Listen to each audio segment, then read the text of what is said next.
Tower Hamlet used to have lots of youth clubs before. We don't have them anymore. There's no space for youth club anymore. There's hardly, you'll find a proper youth club are running. I'm talking about Stepney, that's where I live, I could talk about that. Also, like young people, when they stay with their friends, if the majority of them are bad, they think everybody's bad. Usually people are really good actually. Even in Stepney, you can find lovely, lovely people. But because of your environment, you're staying with your friend, they think, oh, if everyone's having smokes, I want to have one. See, this is why, because the young kids, they haven't seen their life outside. So that's very important for if we all help, the parents and the older ones, and if you can guide them. Look, life is rosy if you only look for roses. If you're going for bad and gangs and crimes, you're going to end up really, somewhere you don't want to be. Now we can talk about important things. Did you get the EMA, when you studied? No, I actually studied before the EMA came in, but I know friends who did benefit from that, which was a payment to go to, or to help out with sixth form studies. You've seen the benefits. Yeah. So I think my kids had that too. Okay. And it was really good for them, and they thought they got something there. Yeah, helped out with the studies, with the books, with the equipment. Yeah. Now that's but at the moment they stopped it. Yeah. Okay. So what is the consequence behind that? Well, I think the problem is that there are many people who didn't need the EMA. The parents could provide, but there were many people who did rely. Not many people. Well, some people, and there are many people who did rely on it. And what it did is it equalised those people. So the people who could afford to go to school and have all the equipment and the clothing and whatever they needed were level with the people who couldn't. The problem with taking it away is that it becomes like education. The risk is that education becomes something exclusive that only certain people can afford to do. And really, the dream is that everyone who wants to be able to pursue an education through A-levels and through to university and maybe even beyond should be able to. Without worrying about money, that would be the dream. Unfortunately, that's not the case at the moment. I don't think. How do you think Tower Hamlets? I mean, Tower Hamlets continue doing the EMA now, maybe MEA.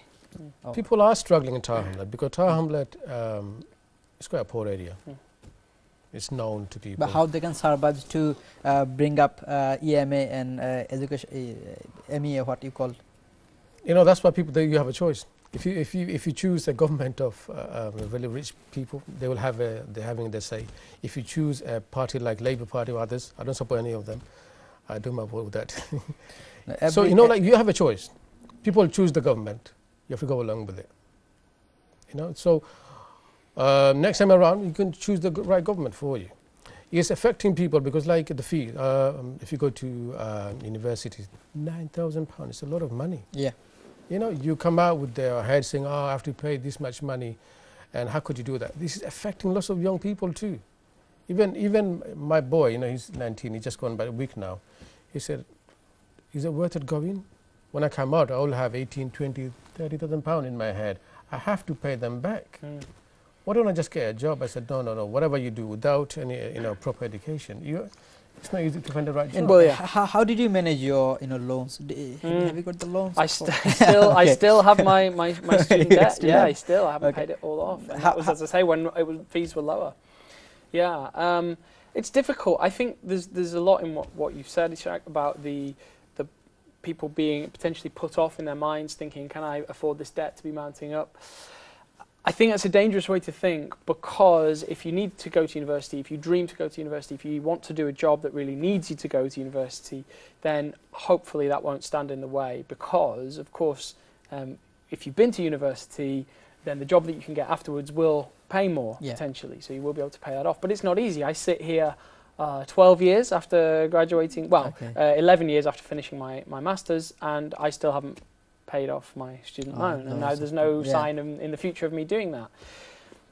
That is a problem. What do you think? Because of fees or loans, most of the young people, the upbringing people, they are not going to interested to go to university. That was the worry. The statistics show that more young people still are going to university, which I'm very thankful for, because I would have hated anyone to be put off, because, as I say, it was a great experience for me, and not just the studies. The studies were great, but the whole thing around it. As I say, I was a member of lots of different societies and wonderful ways that I learned outside my official studies. I would say to anyone watching, if you're considering getting an education, then go for it.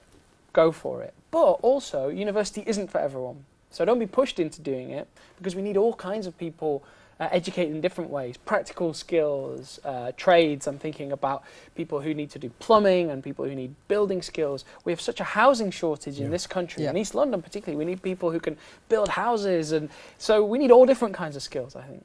Start with my house, please.